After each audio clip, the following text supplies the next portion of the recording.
Happy Saturday. Come on in. I missed you guys. Last week I was not on. I did prepare a video, but it wasn't quality, so I decided not to upload it. I was in Winter Haven for basketball tournaments. We were there all day, left at 6 o'clock, so I prepared everything, said I'm going to go sit in the car for a bit around 10 o'clock to do my Saturday, to upload it. I wind up getting a thought in the middle of watching basketball games, and I was like, you know what, I'm going to switch it up some. And so I did a video inside the gym on the staircase, and I looked at it. The message was good, but it just wasn't what I wanted to upload. So I decided it's more important for me to stay focused and to stay in line with how I've been doing things. Not that I can't switch it up, because I was willing to switch it up, but the quality, people were passing by. I was on the steps, and I was on a staircase where nobody should have been, not even me, but you know, I know people. So, and every time I went to record, somebody would jump the barricade that I could not see, and here they come up the steps talking on the phone or talking to somebody. And I was just like, you know what, maybe I should just wait. So I missed you guys. For those who needed an explanation, I had some people reach out like, what's going on? What happened to Saturday? My mom called like, what happened to Saturday, mommy?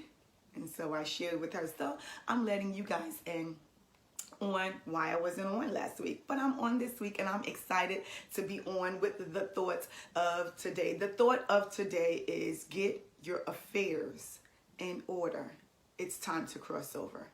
Get your affairs in order. It's time to cross over. You know me, I'm drinking my coffee with what? Yes, hazelnut. And get whatever you drinking and come on in. Get your affairs. Let me put this somewhere else before it falls. Get your affairs in order. It's time to cross over. Now, anytime you hear the words, get your affairs in order, it's usually pertaining to someone transitioning. Okay, we'll say that, transitioning. And just like one transitioning, when they hear the words, get your affairs in order, the Holy Spirit told me this week, get your affairs in order. And it's like, oh my God, I'm going to die? No, it's time to cross over. Okay, Lord, so what do I need to get in order? And so I want to encourage you this morning with what the Lord has said to me, because perhaps you may too be in a position where it's time to cross over. It's time to get your affairs in order. And sometimes we can get so comfortable with the way things are. We can get so comfortable with where we're at. We can get so comfortable with how we do things, how things are done. Our life, the routine, the structure, the flow of it is just, it is what it is. But the Lord is coming to change. It is what it is, to it is what I want it to be, what I've called it to be, what I'm taking you into. And in order to receive the fullness of what He's taking us, for those who are going, because I'm going, in order for us to be able to receive the fullness of what He's taking us into, it's going to require us to get our affairs in order. Why? Because it's time to cross over. The first thing that is necessary in us getting our affairs in order is we have to assess our current situation. Anytime someone is transitioning, meaning passing, and they say get your affairs in order, it's to assess, what do you have? Many times people don't have a will. Many times people do have a will. They may switch some things up or put some final things in place. But in order to do that, you have to figure out, what do I have? What's laying before me? What am I leaving behind? How do I order this? How do I put it together? What is it that I need to eliminate? What is it that I need to add? What is it that I need to put in writing? Assess your current situation. Who do you have around you that cannot go with you onto the other side or cross over onto the other side with you? What do you have that is going to become weight? Yes, it worked in this season. It worked in the past. But moving forward, that thing is only going to be weighty. That thing is only going to remind you of your today, of your yesterday. And perhaps where you are today and your yesterday, there's some things that the lesson you were supposed to take, but not the pain of where you were, not the pain of where you've been. The lesson, what I learned, what I got from the mistake that I made, what I got from what I went through, what I got from what they did to me. But I'm not supposed to take over the feeling, the pain, the memories that triggers me to become fearful. I can't take that into where God is sending me. I can't take that as I cross over on the other side, because there's some things that are supposed to remain back here. There's some things that are supposed to remain behind. And if I don't assess where I am, as those that transition that don't have a will, as those that transition that don't have something, they have not assessed what they have to put order to it. The family now lives in chaos. The person lives in peace because they done transition on if they're going to heaven.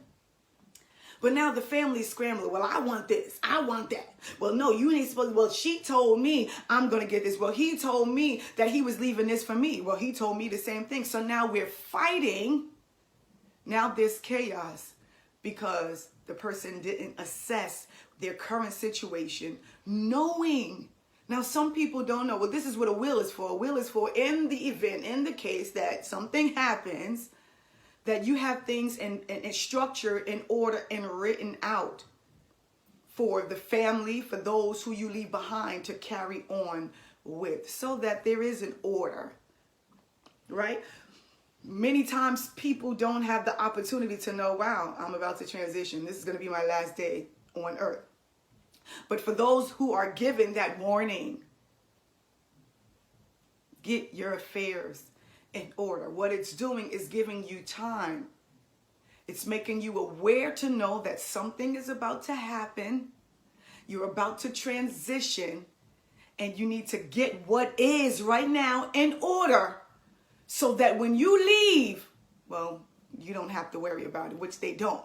But as for me and you, who are crossing over into the fruit, who are crossing over into the abundance, the land of the living, the increase, the overflow, what God has spoken, we're crossing over into our next. We're crossing over into the promise. We're crossing over into the prophetic declarations that have been made over our lives, the prophetic declarations that we have been making according to what God has shown us, according to what God has said. Get your affairs in order. I know you've been hearing this. You're about to cross over. Your tomorrow is about to change. There's about to be a shift immediately. There's about to be a suddenly. And sometimes we can hear those things so long. And when things don't happen immediately the way and the timing that we want and we think, we kind of let go of getting ready, being prepared for us to transition, doing our part and waiting for the timing of God for us to step into what he has already declared, what he has already spoken. Are you ready? Have you assessed your current situation? If not, it's time to assess your current situation. Structure some things. Get some things in order. Put some things in writing.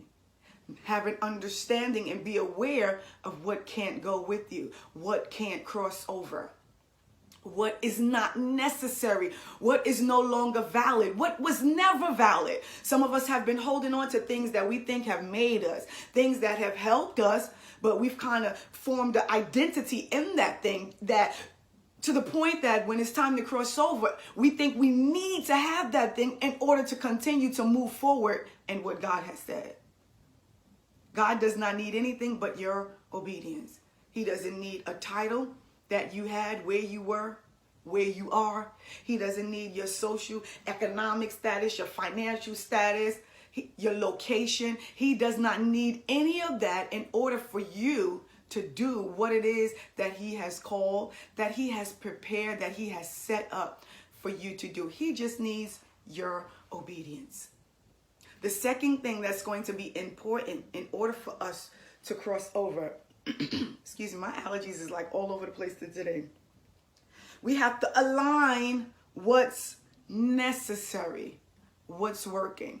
What do I mean by that? Because we talked about assessing what you have, assessing your current situation. Now it's time to align your current situation, what you have, not just what you have, what's working. A lot of times we align things that are not working. We make room for things that are not working because it's comfortable. We make room for the thing that serves us no purpose in our today because we've been doing it all along. We make room for those things that only become a part of clutter. A part of clutter. And the thing about clutter, many of us have made room for clutter instead of removing the clutter. You know, like in your house where you have those things that you've had for years. There's no sentimental value. It's not like your grandmother gave it to you, your mother, your great-great-great-great-great-great-grandfather. None of that. You just had it and you like it. And it's time to go. It doesn't go with the color decor in your house anymore. But I paid good money for this. Or somebody that I liked, somebody that I was in relationship with gave this to me. And so, you know, I don't want to throw it away because I'm still holding on to the memory. It don't have to be a female and male relationship, just a relationship, okay? I'm holding on to the memory, what I did for them to give this to me.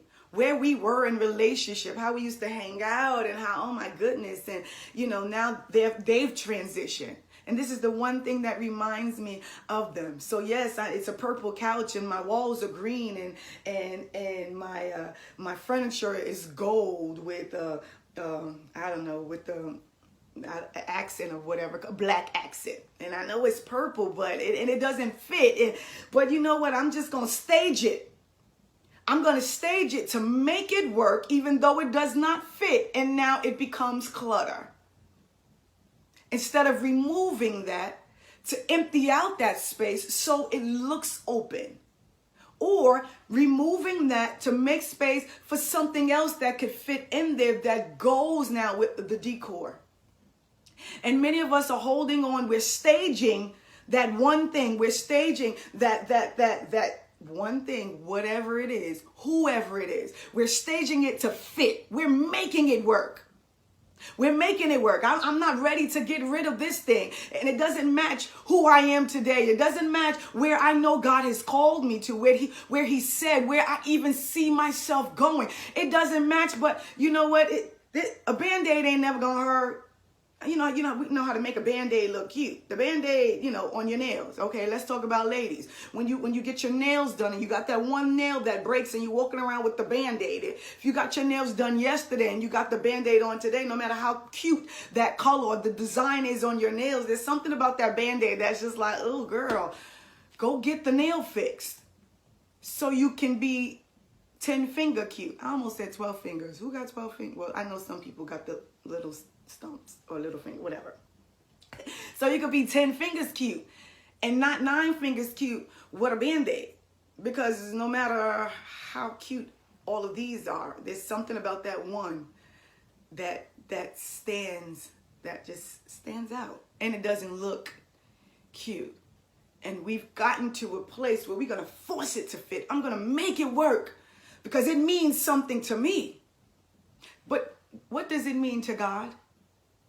I'll ask you, because often we hold on to things that are personal. Often we hold on to things that make us feel good, that matter to us, but doesn't matter to God.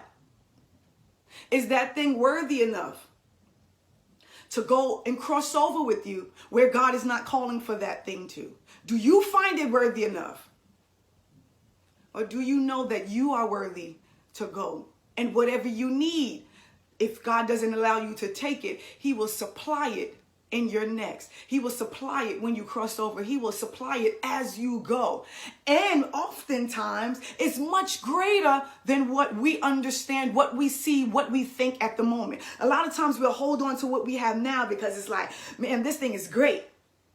As though God can't do anything greater. As though God doesn't have anything better. I told you the story of when I had to shop in the flea market. And the Lord told me it was time to shut it down. It was like, no, God, like this is my shop. This is my shop. I finally got something. Like, I've never desired this. I never wished for it. It was never on my bucket list. It was never something that I was like, oh, I want to have a shop. No, you woke me up one morning, told me to go to the flea market, inquire about a spot. I did. Wind up getting the spot. Now I got it. Oh my God, this is my baby. What do you mean shut it down? God, what else can I have? What else am I gonna get? There's nothing better than this. And in that moment, when we're not willing to step aside, when we're not willing to shut it down, when we're not willing to remove ourselves, what will happen? God will allow things to start happening, to almost force us to make a decision. He doesn't force us out. He forces us to make a decision. You see this thing ain't working. When that flood happened in my spot, after a month and a half or 2-3 months after God telling me to leave and I would not, he knew the very thing that would get me. What? A flood? Oh my goodness, it's messing up my floors. Oh, okay, wait. Okay, God. Okay, I'm leaving. Because there's no way that water's going to trickle all the way down a whole aisle and down the alley into my spot. That don't even make sense. But I know it's you, God. And you know just what to do to get me to listen. Now, I could have forced myself. You know what? I'll just, clear this water out, dry the floors up, remove the wallpaper. Because remember, I told you I had zebra print wallpaper on my floor that everybody thought was tiles. Like, no, this is just wallpaper. But, I got that creative mind to make something look like, or make nothing look like something. Anyway, I could have uplifted that, put new wallpaper down, and been good. Or got a carpet, made it even look better. So it's a matter of when things happen, God puts us in a position.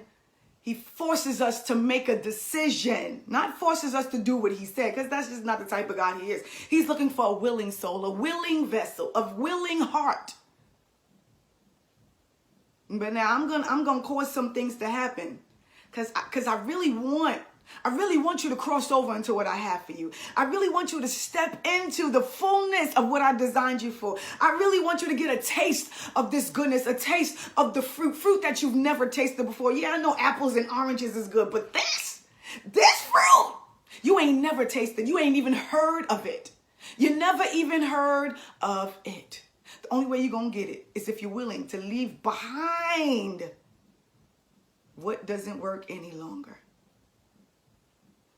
Assess your current situation. Align what's working. Not just align what you have, because a lot of what we have does not work. A lot of what we have cannot cross over. Once again, an airplane, no matter where you're going on vacation and for how long you're going, there's only but so much items that you can take, because you can only do 2-3 feet. I don't even know much luggage now, but I know if you're going away for 2 months, you cannot take 2 months worth of stuff. Well, you know what I'm saying, because some of us know how to pack, and some of us know how to, wear the same pants over and over, just get a new shirt and, switch it up and make it work. But my whole point is align what's working. Align what's necessary.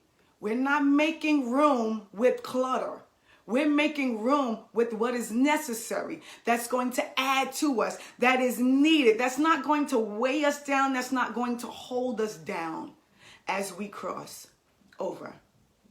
Let's go ahead and read Matthew 8:18 through 22. Matthew 8:18 through 22, because after we assess our current situation and after we align what's necessary, what's working, it's time to cross over. But before we cross over, let's read Matthew 8:18 through 22. It says, when Jesus saw a large crowd around him, he gave the order to go to the other side of the sea. A scribe approached him and said, "Teacher, I will follow you wherever you go." Jesus told him, "Foxes have dens and birds of the sky have nests, but the Son of God has no place to lay his head." "Lord," another of his disciples said, "first, let me go bury my father." Verse 22 says, but Jesus told him, "Follow me and let the dead bury their own dead." Verse 22, but Jesus told him, "Follow me and let the dead bury their own dead. When he gave me that scripture, I was thinking like, that's kind of weird. Like, why would you give me that as it relates to us crossing over? The third thing that's going to be required in order for us to cross over is to activate what you've spent time putting in alignment. Why this scripture verse? Because many times when it's time to cross over, now it's time. You've assessed what you've had. You've put into alignment what is working, what is necessary. Now God is saying, here's the open door. Let's go. And you saying, but God, what about my children? Father, what about my husband? What about my wife? Because they're not quite ready. They're not quite ready. Okay, well, God, what about the job? What about the job? I didn't even get a chance to tell them that I have to give them my 2, but now we should give a 2-week notice. But you get my point. Well, if you don't get your point, God, I didn't even get to do what I have to do, what is necessary to me first. God, I've aligned everything. I've assessed it. Okay. All right. God said, now it's time to go. Green light. I'm here now. And now God is saying it's time to activate. It's time to activate what you have assessed, what you have aligned that is working. Many times we get to the place of activation. We get to the place of God giving us the green light. And then it's like, wait, what am I supposed to do? Wait, we get afraid. It's almost like we did not prepare. We did not plan. We did not know we would transition. And we did not know we were crossing over. But you've been told. Now it's time to activate. You know, the Saturday that I did last week in the gym, I told you that I was looking at the game and I got a thought from the game was all about activation. You know, I know AAU basketball. It's not rec basketball. It's not the YMCA. It's not street ball. None of that. This is AAU basketball. These girls have prepared. These girls have practiced. These girls have planned. They know the drill. They know the plays. They practice it over and over and over and over again to perfect it. They get their gear on, pay their money to go to this tournament. Now they warming up. Everything is good. But now when they blow the whistle and toss the ball, somehow in the game, girls lose sight of everything that they practice. They lose sight of everything that they spent hard work, time, and hours going back and forth with, going over and over and over to perfect it. But somehow when they get in the face of opposition, somehow when they get in the face of the other team who may be bigger than them, the other team who they may have watched their previous game so they know that they could play, they looking at these girls, not just watching them, but now I'm on the court with you. Now my coach is yelling Michigan and I know what I'm supposed to do with Michigan, but the girl that's playing defense, she got me frantic. She got me panicking. She got me. So now I throw the ball and I'm throwing it to the other team. So now they going back up the court so that they can make the basket. Because I did not even look clearly to see where I was throwing it if my teammate was there. So making bad decisions. What happened? You practiced it. You have the coach that's on the sideline saying, what are you doing? I said Michigan. What are you doing? Why would you? Time out. Time out. Now they're yelling. They're frustrated. They're aggravated. Why? Because we went over this. You know this. Why you get on the court and now it's time to activate and now you back in Tampa and at home, chilling, mentally. Can't even say back because we were in Winter Haven. Not even back at Tampa in practice, because in practice, we're going over what you should be doing now. But now it's almost like mentally, you home chilling, watching the game, LeBron on TV, or you watching TikTok, or doing whatever you're doing, because your head is not in the game. You're not focused. And many of us, just like that, we've assessed what we have, our current position. We've aligned what is working, what is necessary. And now it's time to activate and we're saying, but God, let me go bury my family member.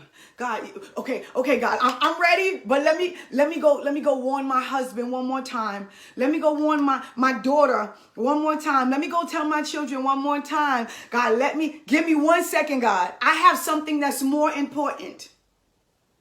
Yes, I've been telling them all these years. Because I knew that it was time to cross over. I knew that it was time to get my things in order. I knew that it was time to get my affairs in order. And so I've been preparing them, but now it's time to activate. God, give me 1 second. Let me go back and tell them one more time. And we get to this place and we fumble. We get to this place and we overturn the blessing. Because when it's time to activate, we're asking God for 1 more second to go and do something that does not fit where we're going. 1 more second to go back. Think about that. 1 more second to go back. Do you realize there's some people who have transitioned that wish they had 1 more second to say, I love you to a loved one. 1 more second to do what it is that they said they wanted to do that they never did. 1 more second. Once a second is gone, for some, you never get it back. God, give me 1 more second to go back to what no longer fits where I'm going, to go back to what's not working, to go back to get them right. Yeah, I know they're grown, God, but perhaps this last time I say it, it's going to stick. And it won't. It won't. Because we cannot change anybody. Our words are life or death. Because the Bible says that we have that power in our tongue to speak to it, life or death. We can speak life. We can't force life. Life is a choice. Life in Christ is a choice. I know there's some accidents and things that happen. That's not a choice. But I'm talking about life in Christ is a choice. And so, get your affairs in order. It's time to cross over. Don't let nothing nor no one cause you to beg God for 1 more second to go back to do what does not fit what's before you. 1, assess your current situation. 2, align what's working, what's necessary. 3, look, I put 3. 3, activate what you've assessed and what you've aligned, because it's time to cross over. Stop staging and making room for chaos. Remove for the clutter. Sorry. Stop making room and staging clutter. Remove it. And the last thought. Oftentimes, when we align and bring to order chaos, it leads to dysfunction. When we align and bring order to chaos, it leads to dysfunction. We've all seen the show Hoarders, or we know what it looks like. I've watched that show maybe once or twice in the past, but sometimes to see the commercials, it's sad. It is sad. It is sad to see a person who has made room and has put order and have aligned chaos, and it leads to dysfunction. And a lot of times once we get in dysfunction, it's a hard place to get out of. It's a hard place to get out of personally. But then when you have people in your life that's trying to help you, like the show Hoarders, you can't understand it. Because I've staged this. I've made room for it. I've made it work. It works. It works. It works. For them, it works. It works to have to step over piles and piles of stuff just to get to the bathroom. It works to have stuff all in their tub and for them to figure, I'll just wash up with a wet rag. I don't have to get in the tub.